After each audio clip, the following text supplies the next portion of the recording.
Hello friends, कैसे हैं दोस्त। मैं दीपक सर आप सभी का स्वागत करता हूं अपने यूट्यूब चैनल मैथ स्टार में। आज हम लोग कक्षा 12वीं के जो हाल ही में टेस्ट एग्जाम हुआ है, मंथली मासिक जो परीक्षा हुआ है उसका आंसर की देखेंगे। 30 क्वेश्चन में आप लोग मिला सकते हैं कि कितने क्वेश्चन में आप लोग कितना सही मारे हैं। तो चलिए बिना समय को गंवाए हुए शुरू करते हैं इस वीडियो को। तो देखिए क्वेश्चन आपके स्क्रीन पर दिख रहा है। पहला क्वेश्चन है कि snakes are seen among dash in my grandmother's house. फिर से सुन लीजिए question, snakes are seen among dash in my grandmother's house. यानी कह रहा है कि मेरे दादी के घर में जो है सांप देखे जाते हैं। यानी जो ग्रैंड मदर्स हाउस चैप्टर है उस चैप्टर में जो सांप है दादी के घर में वो कहाँ पे देखे जाते हैं। ऑप्शन दिया है आपका बेड्स, बी दिया है बुक्स, सी दिया है टेबल और डी नंबर दिया है चेयर्स। तो दादी के घर में जो फटे पुराने कागज थे उस कागज के पास जो है सांप देखा जाता है। तो ऑप्शन जो है आपका बी राइट आंसर होगा इस क्वेश्चन का। नेक्स्ट क्वेश्चन देखिए, अगला क्वेश्चन कह रहा है कि the soldier in the soldier is. यानी जो सोल्जर चैप्टर है इस सोल्जर में जो सैनिक है वह सैनिक कहाँ का है। आपसे पूछा जा रहा है कि सोल्जर चैप्टर में जो सैनिक है वह सैनिक कहाँ का है। ऑप्शन आपका दिया है ए नंबर फ्रेंच, बी दिया है इंग्लिश, सी दिया है जर्मन और डी दिया है स्पेनिश। तो 2 नंबर क्वेश्चन का राइट आंसर होगा आपका बी। चूंकि जो सोल्जर है वो इंग्लैंड में पला बड़ा है इसलिए यहाँ पे इंग्लिश बोला गया है। तो आपका क्वेश्चन 2 का राइट आंसर बी हो जाएगा। नेक्स्ट क्वेश्चन देखते हैं। अगला कह रहा है कि the food in Indian villagers was served on dash leaves. यानी कि गांव में जो भोजन है किस पर दिया जाता है। आप देखे होंगे किसी फंक्शन वगैरह में जो भोजन दिया जाता है तो भोजन दिया जाता है केला के पत्ता पर। यानी 3 नंबर क्वेश्चन का जो राइट आंसर हो जाएगा option number A banana. Next question है कि lomo and dash are quarrelling for the ox meadow. यानी कि जो आपका यह जो है कि लोमो और कौन थे जो ऑक्स मीडो के बारे में झगड़ा कर रहे थे। लोमो और कौन आपस में ऑक्स मीडो के बारे में झगड़ा कर रहे थे। तो उस चैप्टर में आप लोग पढ़े होंगे कि नतालिया और लोमो आपस में ऑक्स मीडो के बारे में झगड़ा कर रहे थे। तो ऑप्शन इसका राइट आंसर हो जाएगा ए नतालिया। नेक्स्ट क्वेश्चन देखते हैं, कह रहा है कि when is censorship impose on press. यानी कि जो है अधिवेशन प्रेस पर कब लगाया जाता है। अधिवेशन जो है प्रेस पर कब लगाया जाता है। तो ये लगाया जाता है आपका ड्यूरिंग इमरजेंसी। यानी आपातकाल के दौरान जो अधिवेशन है प्रेस पर लगाया जाता है। तो इसका जो राइट आंसर हो जाएगा ऑप्शन नंबर डी।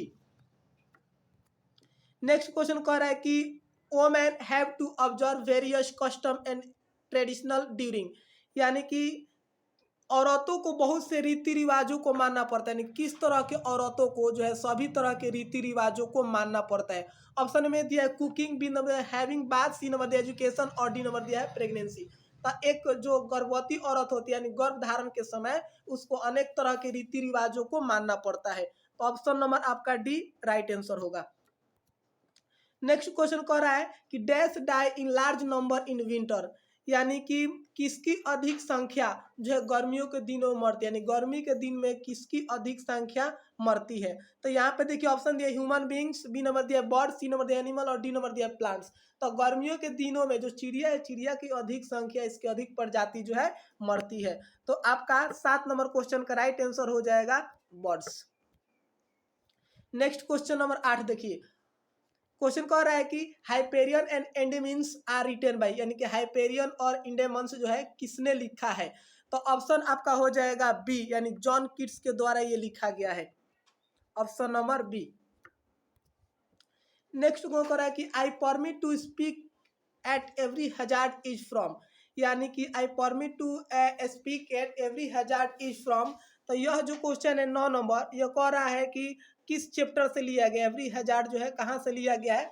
तो ये क्वेश्चन लिया गया है सॉन्ग ऑफ माई सेल्फ से। यानी कि option A will be your right answer. Next question देखिए, कह रहा है कि the development of dash was helped by the introduction of printing press. यानी कि इसका जो आंसर होगा देखिए 10 नंबर क्या कर रहा है कि किसके विकास से जो प्रिंटिंग प्रेस का जो विकास हुआ। तो यहाँ पे जो है मॉडर्न इंग्लिश के विकास से जो है प्रिंटिंग प्रेस का क्या हुआ है विकास हुआ है। यानी ऑप्शन नंबर आपका ए इसका राइट आंसर होगा। अगला क्वेश्चन नंबर 11 कह रहा है कि dash are ruler of ancient Egypt. यानी कि प्राचीन मिस्र के शासक कौन है, या फिर कह सकते हैं कि प्राचीन मिस्र के शासक को क्या कहा जाता है, तो इसको फिरौज कहा जाता है। यानी ऑप्शन नंबर सी इसका राइट आंसर होगा। क्वेश्चन 11 का ऑप्शन सी। अगला देखिए क्वेश्चन नंबर 12 पर है कि civilization points out to human being, यानी कि जो मानव को जो सभ्यता है वह क्या सिखलाती है, सभ्यता मानव को क्या सिखलाती है। ऑप्शन देखिए कह रहा है कि ऑप्शन ए में the path of humility, the path of civility, the path of immunity और द पाथ ऑफ ड्यूटी। तो जो सभ्यता है, सभ्यता इंसान को कर्तव्य का राह सिखाती है, द पाथ ऑफ ड्यूटी। यानी कि क्वेश्चन 12 का जो राइट आंसर है हो जाएगा आपका ऑप्शन डी। नेक्स्ट क्वेश्चन देखिए कह रहा है कि I have a dream is a speech by, यानी कि मेरा एक सपना है, यह एक भाषण है जो किसके द्वारा लिखा गया है। आई हैव अ ड्रीम किसके द्वारा लिखा गया आपसे पूछा जा रहा है। तो देखिए 13 नंबर क्वेश्चन का जो राइट आंसर है हो जाएगा option number C, Martin Luther King junior.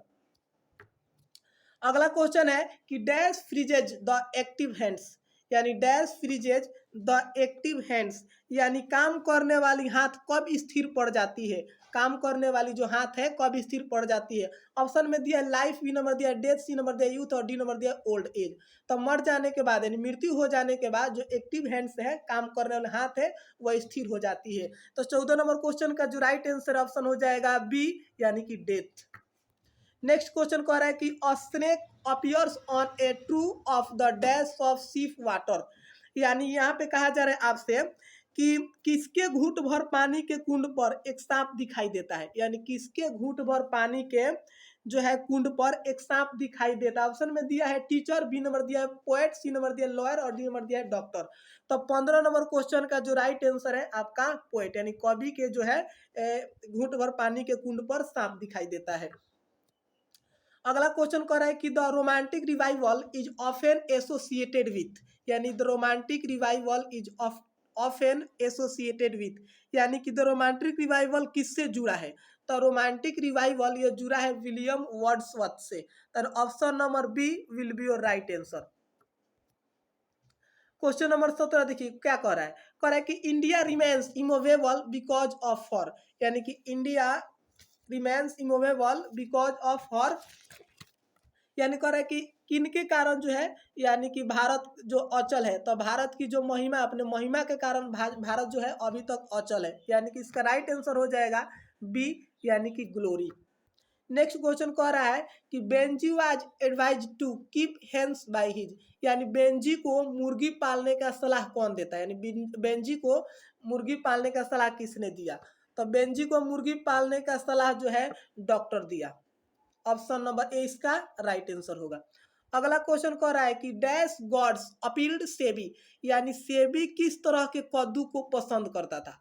Option A दिया अनपोलिश्ड, बी दिया पेकुलियरी और 3 नंबर दिया है साइमेट्रिकल एंड इवन और डी नंबर दिया ओल्ड एंड गार्लेड। तो यहाँ पे देखिए जो सेबी था लंबा और सुडौल गॉड्स को पसंद करता था। तो यहाँ पे आपका 19 नंबर क्वेश्चन का राइट आंसर हो जाएगा सी, साइमेट्रिकल एंड इवन। अगला क्वेश्चन नंबर देखिए 20 क्या कर रहा है कि a passage to India to written by, यानी कि अ पैसेज टू इंडिया किसने लिखा है। तो ये लिखे हैं आपका ईएम फॉरेस्टर, यानी कि option number C E M Forster. Question number 21 देखिए क्या कह रहा है कि चूज द करेक्ट स्पेलिंग, यानी कि 4 ऑप्शन दिए गए हैं, यहाँ पे आपको बताना है कि प्रिपेयर का कौन सा स्पेलिंग, कौन सा वर्ड इसमें सही है। देख लीजिए ऑप्शन ए में दिया है PRUPARE, बी नंबर दिया PREEPURE, सी नंबर दिया PREPARE और डी नंबर दिया PRIEPURE। तो देखिए चारों ऑप्शन को आप देखेंगे तो यहाँ पे जो सी नंबर दिया है प्रिपेयर का राइट आंसर है, यानी कि PREPARE प्रिपेयर का सही मीनिंग होता है। तो ऑप्शन नंबर सी जो है 21 का राइट आंसर होगा। 22 नंबर कह रहा है कि चूज द इनकरेक्ट सेंटेंस, यानी देखना है आपको इसमें से जो 4 सेंटेंस दिए गए, इस 4 सेंटेंस में कौन से जो सेंटेंस है गलत है। तो देखिए आपको पता होगा किसी भी सेंटेंस का बनावट स्ट्रक्चर कैसे होता है। सबसे पहले क्या होता है, सब्जेक्ट होता है, उसके बाद आपकी हेल्पिंग वर्ब होती है, ठीक है ना। उसके बाद वर्ब होती है, उसके बाद ऑब्जेक्ट होता है, किसी भी सेंटेंस की बनावट होती है। लेकिन आप ऑप्शन सभी ऑप्शन को चेक करेंगे तो यहाँ पे देखिए ऑप्शन ए में दिया है कि we singing songs in the morning, तो उसके बाद बी नंबर दिया Radha plays in the evening, C number दिया Sunita invited me to dinner, Hari is seeking employment. तो यहाँ पे देखिए ऑप्शन नंबर एक आ रहा है कि वी सिंगिंग सॉन्ग, तो यहाँ पे जो सेंटेंस है ये प्रेजेंट कॉन्टिन्यूअस का सेंटेंस है। तो आपको पता है कि प्रेजेंट जो कॉन्टिन्यूअस टेंस है इसका स्ट्रक्चर क्या होता है, सब्जेक्ट प्लस इज एम और आर, उसके बाद वर्ब फोर प्लस ऑब्जेक्ट होता है। तो यहाँ पे देख लीजिए, यहाँ पे आपका सब्जेक्ट दिया है, क्रिया दिया है, ऑब्जेक्ट दिया है, टाइम दिया, लेकिन यहाँ पे हेल्पिंग वर्ब को छोड़ दिया गया है। तो ऑप्शन 22 का जो है राइट आंसर ए हो जाएगा, क्योंकि ए में कोई हेल्पिंग वर्ब नहीं है, जिसके कारण यह सेंटेंस गलत है। ऑप्शन नंबर ए 22 का राइट आंसर होगा। 23 नंबर देखिए कह रहा है कि the photo frame dash on the wall, यानी जो फोटो फ्रेम होती है इसको दीवार पर लटकाया जाता है। चूंकि ये पैसिव का सेंटेंस है, जो फोटो फ्रेम अपने से लटकेगा नहीं, इसको लटकाया जाएगा, सेंटेंस पैसिव में है। तो पैसिव होने के कारण यहाँ पे देखो ऑप्शन ए दिया हैंग, बी नंबर दिया इज हॉन्ग, सी नंबर दिया हैंगिंग और डी नंबर वाज हॉन्ग। तो यहाँ पे देखिए हैंग का अर्थ होता है फांसी देना, ठीक है ना। तो यहाँ पे जो आपका बी है राइट आंसर होगा, यानी कि the photo frame is Hong on the wall, यानी जो फोटो फ्रेम है दीवार पे लटकाया गया है। अगला क्वेश्चन दिया है, देखिए कह रहा है कि 24 नंबर की why don't dash go and play outside. Option में दिया है ही, बी नंबर है सी और सी नंबर में इट और डी नंबर में यू। तो यहाँ देखिए आपको पता होगा कि जो डोंट है यानी डू नॉट, इसके साथ नहीं तो आपका ही आएगा, न ही सी आएगा, न ही इट आएगा, इसके साथ क्या आएगा आपका यू आएगा। तो यहाँ पे आपका जो 24 नंबर क्वेश्चन है, 24 नंबर क्वेश्चन का राइट आंसर क्या होगा, 24 का राइट आंसर यू होगा। अगला देखिए 25 नंबर क्वेश्चन कह रहा है कि the teacher was teaching the class, कह रहा है कि choose the best passive voice. यहाँ पे देखिए जो सेंटेंस है एक्टिव वॉइस में आपको पैसिव वॉइस में चेंज करना है। तो यहाँ पे आप देखिए, यहाँ पे जो टीचर है ये सब्जेक्ट है, ये टीचिंग क्रिया है, और द क्लास ऑब्जेक्ट है। तो आपको पता है कि हम क्या करते हैं, पैसिव में चेंज करते हैं तो ऑब्जेक्ट सब्जेक्ट के स्थान पे जाता है और सब्जेक्ट ऑब्जेक्ट के स्थान पे जाता है। तो इसके अकॉर्डिंग देखा जाए तो यहाँ पे क्या है, द क्लास ही ऑब्जेक्ट है, ऑब्जेक्ट को सब्जेक्ट बनाएंगे तो क्या हो जाएगा, the class was being taught by the teacher. यानी कि 25 का जो राइट आंसर है आपका हो जाएगा ऑप्शन नंबर 25 का जो राइट आंसर है ऑप्शन नंबर आपका डी होगा, यानी कि the class was being taught by the teacher. 26 number question देखिए कह रहा है कि I dash completed the work. तो यहाँ पे देखिए सेंटेंस को देखिए, यहाँ पे कंप्लीटेड, कंप्लीटेड क्या है, वर्ब थ्री है, यानी कि जो सेंटेंस है प्रेजेंट परफेक्ट में है। तो आपको पता होना चाहिए कि प्रेजेंट परफेक्ट जो टेंस होता है, टेंस की स्ट्रक्चर क्या होती है, तो ये होता है सब्जेक्ट प्लस हैज या have plus verb three plus object, इसका स्ट्रक्चर होता है बनाने का। तो आप देखिए यहाँ पे आई के साथ देखना है तो क्या लगेगा, तो आपको पता है कि जो माइट है, माइट कभी भी अपने साथ वर्ब थ्री नहीं लेता है, यहाँ पे क्रिया वर्ब थ्री में दी गई है, मे भी अपने साथ वर्ब थ्री नहीं लेता है, शुड भी अपने साथ वर्ब थ्री नहीं लेते हैं, सभी जितने हेल्पिंग्स वर्ब है ये सभी भी वन लेते हैं। लेकिन यहाँ पे जो हैव है, हैव ये अपने साथ वर्ब थ्री लेता है।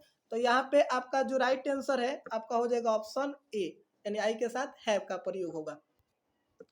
नेक्स्ट क्वेश्चन देखिए कह रहा है कि of all the girls in the room Mohini is surely. तो यहाँ पे देखिए ऑफ ऑल द गर्ल्स, ये कौन सा डिग्री है, सुपरलेटिव डिग्री है। तो सुपरलेटिव डिग्री में आपको बताना है कि कौन सा जो है सेंटेंस सुटेबल होगा। तो ऑप्शन ए दिया है कि the most beautiful, B number the more beautiful, the beautiful more, more the beautiful. तो आप देखिए आप ऑप्शन यहाँ पे जो है सी नंबर, सी नंबर तो ऑलरेडी गलत है, इधर उधर किया गया है, ये मोर द ब्यूटीफुल नहीं होता है, क्योंकि मोर क्या है आपका एक कॉम्परेटिव डिग्री है, कॉम्परेटिव के साथ दो का यूज नहीं होता है।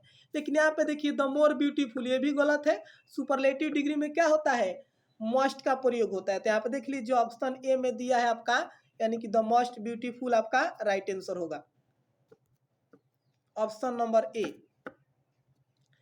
अगला देखिए 28 नंबर क्वेश्चन करें कि why dash you come to school yesterday, तो यहाँ पे देखिए जो टाइम के रूप में क्या दिया है यस्टरडे, तो यस्टरडे किस में लगता है पास्ट टेंस में लगता है, यानी पास्ट इंडिफिनिट में लगता है। तो आपको बताना है कि चारों हेल्पिंग वर्ब में से कौन से हेल्पिंग वर्ब का प्रयोग होगा। तो यहाँ पे देख लीजिए, यहाँ पे जो है डोंट का यूज नहीं होगा, आपका यहाँ पे प्रयोग होगा डिडंट का।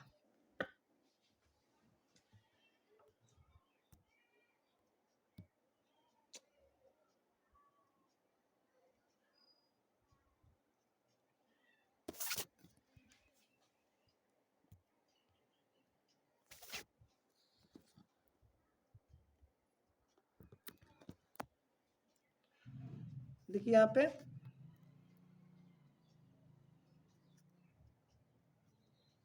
तो यहाँ पे 28 का जो राइट आंसर है आपका हो जाएगा बी नंबर डिडंट। अगला क्वेश्चन है कि I wish he dash back home, तो यहाँ पे देखिए